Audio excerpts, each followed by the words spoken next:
Hey everybody, Stephen Bastian with the Relationship Life. Make sure that you hit that subscribe button, that bell button, so that you can be informed and stay up to date. I want you guys to see every live show, and I want you guys to get those notifications. And it may be a lot easier because you will get notifications. So today's show, well, they've been called many things throughout history. The Jezebel, the succubus, for you ladies, the incubus. In mythology, they were demons. In psychology, they're very real. They're not mythical. And they are known today as the narcissist. Now, what is a narcissist? Narcissist is somebody who, well, like the vampire, they feed on your love. They feed on your good nature, okay, on how much you care for them. They'll use you up and they'll spit you out until they find something better. And then they have no more use for you. Worse than that, they will gaslight you into thinking it's all your fault, that you did everything wrong, that you were the problem. And in a way it kind of is, because you allowed yourself to fall prey to that person. Now, I'm not blaming you, but the problem with people that fall prey to narcissists is all of the signs are there. All of the red flags are there. But because of our feelings for that person, we ignore them. We blow them off. Now, if you're an empath like me, it's even worse than that. Okay, now, an empath is somebody, if you don't know, that cares genuinely about other people, that can feel other people's emotions. And this isn't something out of Star Trek. This is very real. That you can sense another person's emotions a little bit more readily than the average person. You can read body language. You can tell. I mean, there have been times, and it almost is a sixth sense, because there have been times I've been in serious relationships where I've cared deeply about somebody, that I'll call them, or they'll call me, and before they even say hello, I'm like, what's wrong? Because I'll feel something's wrong. Something's off. What's the matter? Talk to me. And empaths are especially victimized by narcissists, because narcissists feed on people that care. They want to be the center of attention. They want all of the validation, and they give nothing in return. And the empath soaks that up because they want to help. They feel the narcissist's pain, and I'll get to that in a moment, that narcissists are victims as well. They just have found a way to cope with it in such a way that now they're victimizing others. Okay. I've talked before about Christina. Christina was a girl that I was in love with. For those of you that are new to the show, Christina was somebody that I cared about for 7 years. I was friend zoned by her. I loved her dearly. I thought she cared about me too. And in a way, I think she did. But as an empath, I wanted to help her. I wanted to be there for her, and she fed off of that. For those of you that have watched the show in the past, other past shows, you know I bought her a car. You know, matter of fact, I'll tell that story. I'll tell you the whole story. I hope I don't bore you to death with this, but I'm going to go ahead and tell you that story. One night, about 2 a.m., I was sound asleep, and she called me up, and I answered it right away, you know. And of course I did the classic guy thing. Guys do this all the time. And she's like, oh, I'm sorry, did I wake you? And I'm like, no, I wasn't sleeping. For some reason, guys are embarrassed to admit they're sleeping, or at least I was. I was like, no, I'm not sleeping. It's cool. What's up? What's the matter? What's going on? And she tells me, I've got a problem. And I was like, what's the matter? What's going on? Talk to me. And she proceeded to tell me she had 2 children. All right, 2 toddlers, 2 girls. And she's like, I'm out of diapers. and I don't know what I'm going to do. I don't think I'm going to make it till morning. I've already got my youngest one in a towel, just wrapped in a towel, because I'm completely out of diapers. I don't know what I'm going to do. Her car had broken down. It didn't work. She blew the motor. And she was like, I don't have a car. I can't go to the store. I don't know what I'm going to do. I'm freaking out. Help me. And she was on the verge of a panic attack. Now, understand, as an empath, I've already got my keys in my hand. I'm headed out the door. I'm going to help this girl. I love her. I'm going to do anything to make her happy. So I'm already headed out the door. But I kept her on the phone, and I'm like, okay, so, blah, blah, blah. And we started talking about other things. I changed the subject to get her mind off of it, because she was on the verge of a meltdown. So I got her mind off of it, and I'm headed to Walmart at 2 a.m. And I head for the baby section. Now, we're on to other things. Like I said, we're talking about other things, and I'm keeping her mind off of it and everything like that, trying to make her happy. I get to the baby section, and I realized at that point, I have no idea what size diapers to get. I don't know. So I really coolly, I was like, listen, I got a question. And she's like, what? And I said, what size diapers do the kids wear? And she said, why? And being a quick thinker, I'm like, and sometimes you have to lie to people, okay? And little white lies are okay. I don't want you to think I'm holier than thou and I do everything right. I had to lie to her at this point because I didn't want to tell her. Okay, when I'm in a relationship with somebody, or any kind of relationship, when I care about somebody, I love the surprise. I love to surprise. If I'm in a relationship, I love to surprise her with flowers for no reason. I love to surprise her. I'm the type of guy that will, and I know this is kind of messed up in today's day and age, but I'm the type of guy that'll be on the phone with her, and as an empath, I know she misses me. I can feel it. And she tells me at that point, I miss you so much. I wish you were here. And then I'll knock on her door. And she'll say, hang on, there's somebody at the door. And she'll go to the door. And, oh, my God. That's the kind of surprises I like. I like to surprise people. I like to give in such a way that brings maximum joy to their hearts. And I use the surprise to do that. So I planned on surprising her with these diapers. And like I said, I didn't know what size she wore, so I had to lie. And I said, well, what size do they wear? And she's like, why? And I said, well, maybe your neighbors have kids their age. Maybe you can find out if somebody's awake. Maybe you'll see a light on or something, and borrow a couple diapers. And she said, no, I can't do that. I can't do that. I said, well, what size do they wear? Just out of curiosity. And she's like, they wear 3T and 2T. And I was like, oh, okay, yeah, I wish I could help. I'm kind of playing it off cool. So I'm now I'm taking boxes of diapers. I mean, the biggest boxes they had, and I'm throwing them in the cart. And I knew she loved bacon. She's a bacon fanatic. So I went and bought bacon and milk and eggs and sugar and coffee because she was a coffee drinker. I mean, I'm going shopping for this girl now. I figure I'm at Walmart. I'm all in. I even got her Reese's Peanut Butter Cups because that was her favorite. I got her Ranch Doritos because I knew that was her favorite. I knew everything about this girl. And that's another thing that empaths will do is they will get to know you on a very deep level. And that comes off as creepy to some people. I had one friend recently that was like kind of creeped out by the fact that I knew every person in her family's birthday.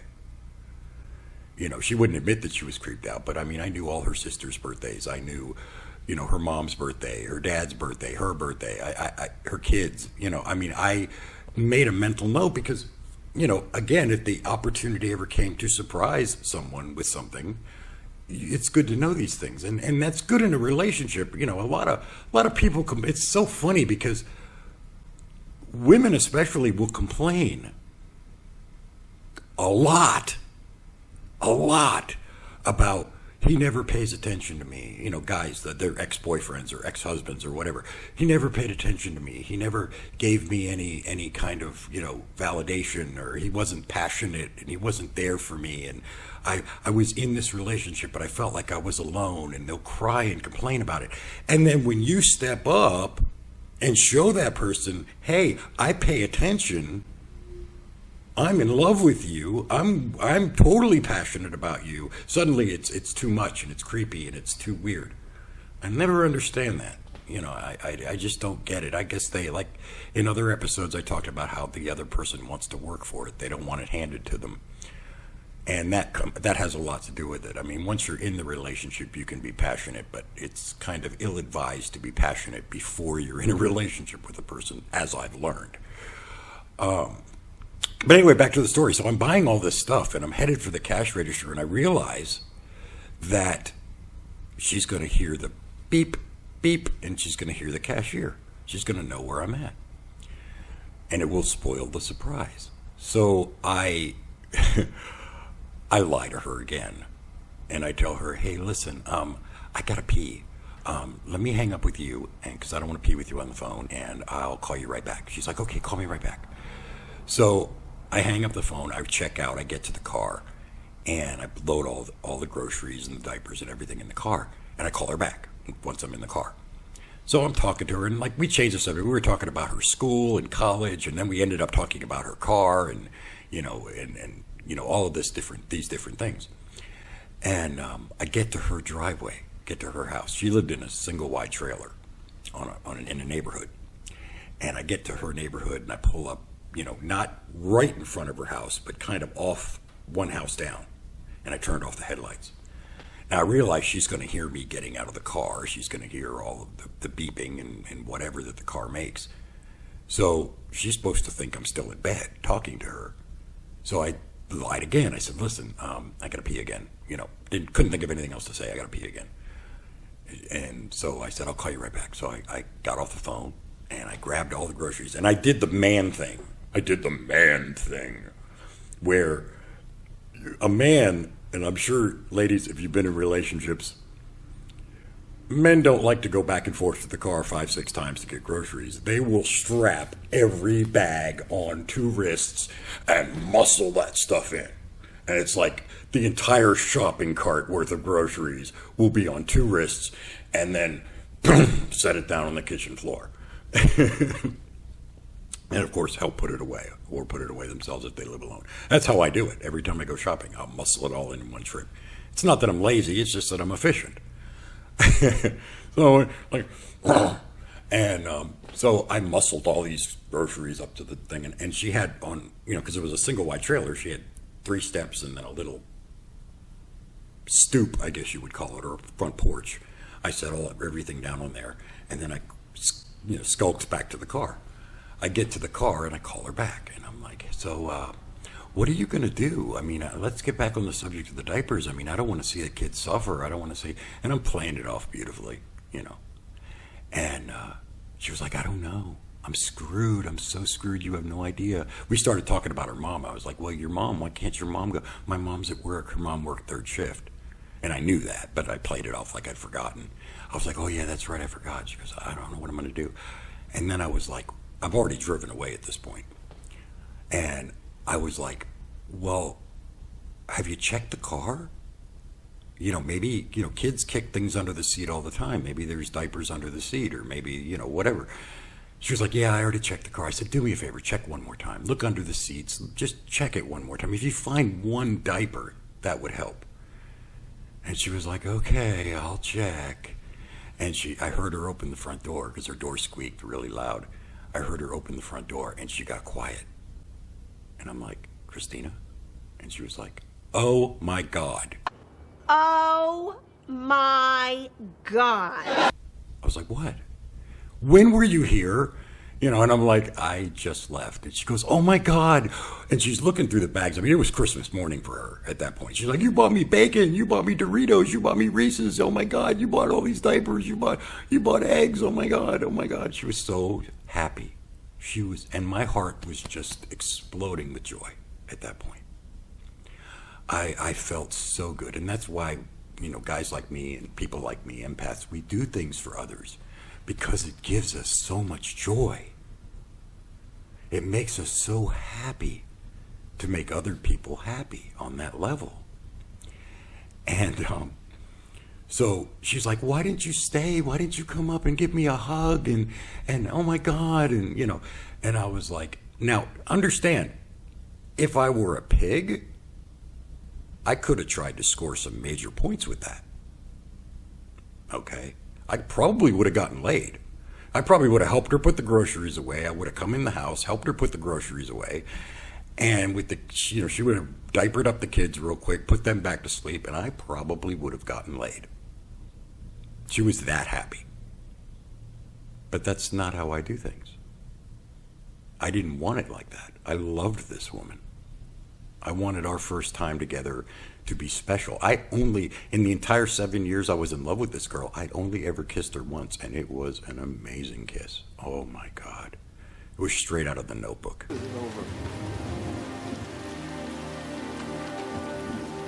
Except it wasn't raining. And so I didn't want it like that. So I knew that's why I left. That's why I did what I did, because I knew if she'd have seen me, it would have been on till the break of dawn.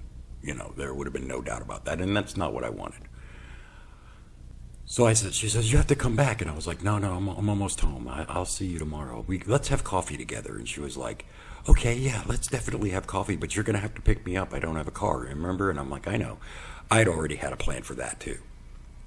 That morning, excuse me, when I woke up, I went to the grocery store, or not the grocery store, I went to the car dealership, and I bought her a new car. I bought her a minivan. It was a Dodge minivan, because she had kids. She needed a minivan. It was all-wheel drive. It's a fantastic car. And I bought it, I insured it, I titled it in her name, and I basically drove it to her house. Now, I was telling her, I'm going to pick you up for coffee, and she's all excited to go have coffee with me. I get to the house in this brand new minivan, and I go up to the door, I knock on the door, she gives me this big hug. Oh my God, thank you so much for the groceries last night, you're so amazing. Do you want to come in? And of course, I was like, no, let's go have coffee. And she was like, okay, we'll go have coffee. We get out to her driveway, and she notices the car. She's like, when did you get that? Oh my God, I'm so jealous. A minivan is exactly what I needed. Because again, as an empath, we had talked about what kind of car she wanted. I knew exactly what she wanted down to the color. It was green. Her favorite color was green. I mean, I knew exactly what she wanted. She's like, I'm so jealous. Oh my God, it's like you got the car I've always wanted. And I was like, yeah, I needed a new car. And I played it off for a minute, but not too long. And she's like, well, let's go get coffee. God, this is so nice. And she went to get in the passenger side. I said, no, you drive. And I handed her the keys. And she was like, I don't want to drive your car. I said, no, I want you to drive your car. And she went, what? I bought this for you. And she started crying. And she held me and hugged me. And it melted into me. And that made it all worth it. That was cheap at twice the price. She could not believe. I thought she was going to pass out. And she was so excited I bought her a car. And the long story is that she found somebody better years later and ghosted me. Before she ghosted me, she made sure I understood that she never asked for any of that. She never asked for any of that. Like I would say, I did all these things for you. How could you choose him over me? And she was like, what has he done to earn your love? He's just a new guy that, you like him now and you're crazy about him, so bye, Stephen? It didn't make any sense to me. I'm not saying I earned the right, but in a way I kind of earned the right. I was there for her for so long. And she said, look, I never asked you for any of that. No, she never did, but that's what the narcissist does. They don't ask. They hint. They prey on your kindness and your goodness and your generosity. By her saying, I don't have a car, I don't know what I'm going to do. By her saying, I don't have diapers, I don't know what I'm going to do. The times that I gave her money because she was like, I need money for this or that, I don't know what I'm going to do. She knew I was going to step up. She knew. She knew. She knew. I even asked her, did you have any idea about the groceries and the diapers? And she said, I had a feeling you were doing something, but I didn't know what it was. But you were acting weird.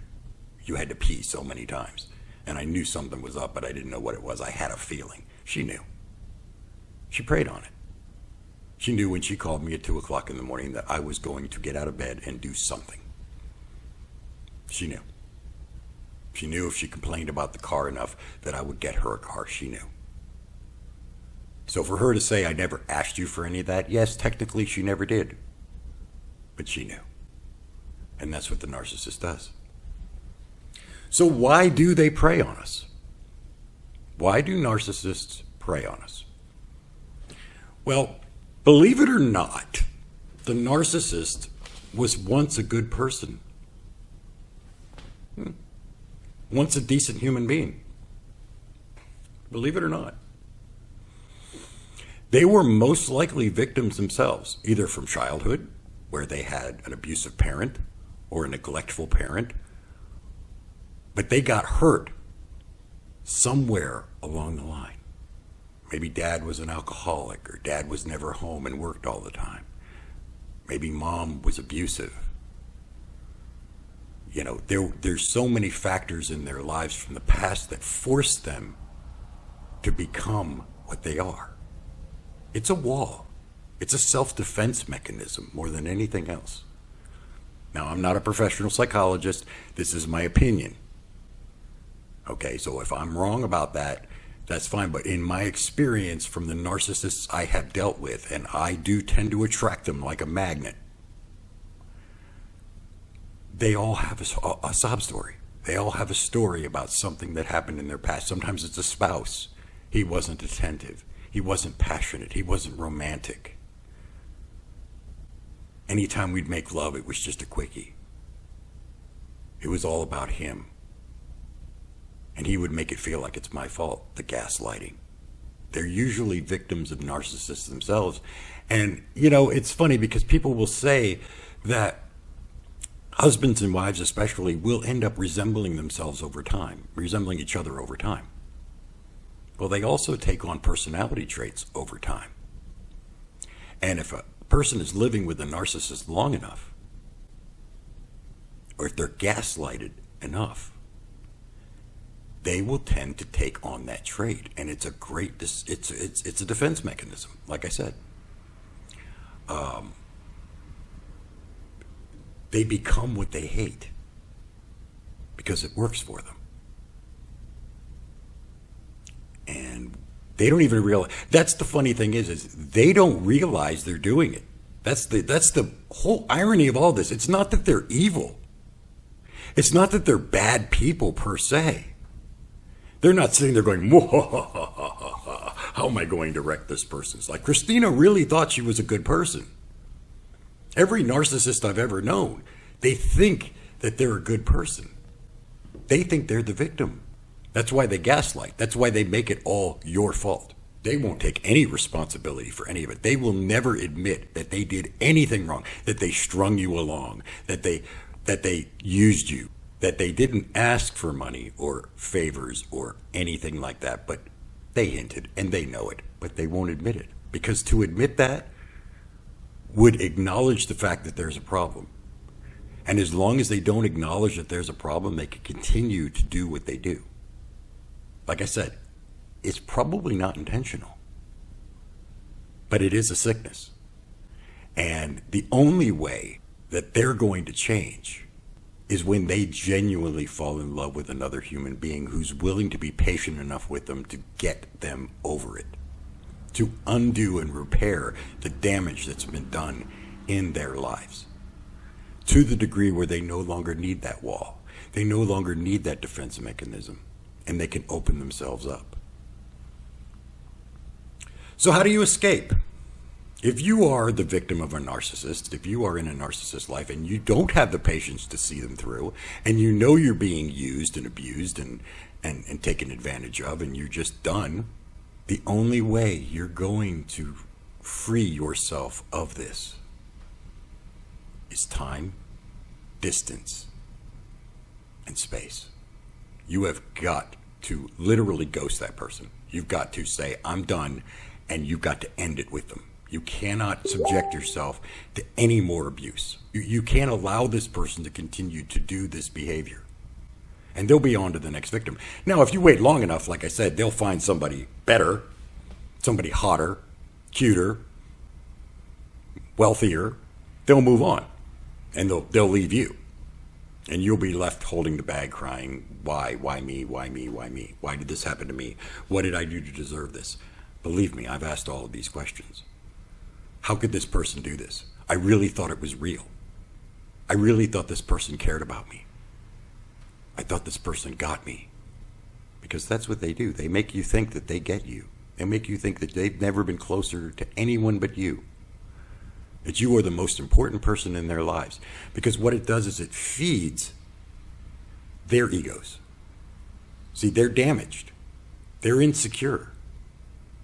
So they need, look at me, pay attention to me. They need all the validation they can get. They need to know that they're number one. And that's why they go after the better.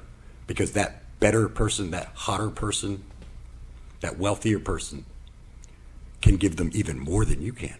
Because if a hot person likes them, that feels real good. And the better they feel, the more they forget their own pain.